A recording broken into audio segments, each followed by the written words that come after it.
আমার ফেসবুকের অনেক ফলোয়ার এবং অনেক ফেসবুক ফ্রেন্ডরা আছেন যারা আমার কাছ থেকে মালদ্বীপের ভিসা সম্পর্কে জানতে চান। আমাকে অনেক সময় ব্যক্তিগত মেসেজও দিয়ে থাকেন।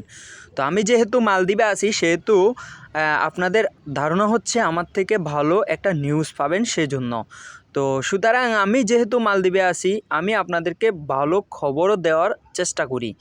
তো ব্যক্তিগতভাবে আমি যতটুকু জানি এবং যতটুকু রিসার্চ করছি মালদ্বীপের ভিসা সম্পর্কে, মালদ্বীপের ভিসা একেবারেই বন্ধ।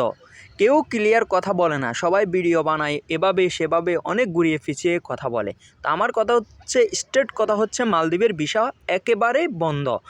এখন অনেকে বলবেন যে অনেক দালাল আমাদেরকে বলতেছে ভিসা বাহির করে দিচ্ছে এবং ভিসার পেমেন্ট স্লিপও বাহির করে দিচ্ছে। তো আসলে এটা কিভাবে পসিবল? ভাই, মালদ্বীপে ফেক ডকুমেন্টস বানানো খুবই ইজি।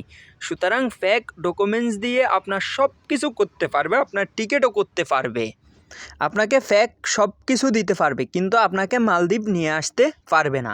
কারণ মালদ্বীপের ভিসাই বন্ধ, আপনাকে কিভাবে ভিসা দিবে?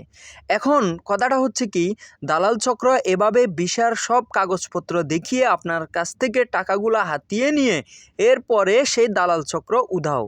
আপনি দালালকেও খুঁজে পাবেন না, আর আপনার মালদ্বীপে আসার স্বপ্নটাও স্বপ্নই থেকে যাবে।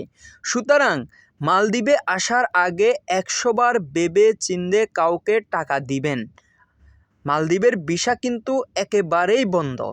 অনেকে বলে নাকি কিভাবে ঘুষ দিয়ে কিভাবে কি করা যায়, সেটা আমি জানি না, তারা জানে আর তাদের আল্লাহ জানে। কিন্তু মালদ্বীপে আমি যতটুকু জানি মালদ্বীপের ভিসা একেবারেই বন্ধ।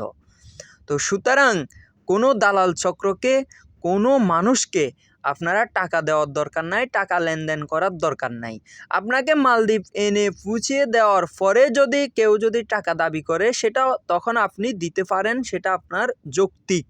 কারণ এভাবে আমার জানা মতে অনেকে আছে এয়ারপোর্ট থেকেও ফিরে গেছে, বাংলাদেশ এয়ারপোর্টেই তাদেরকে আটকিয়ে দিয়েছে।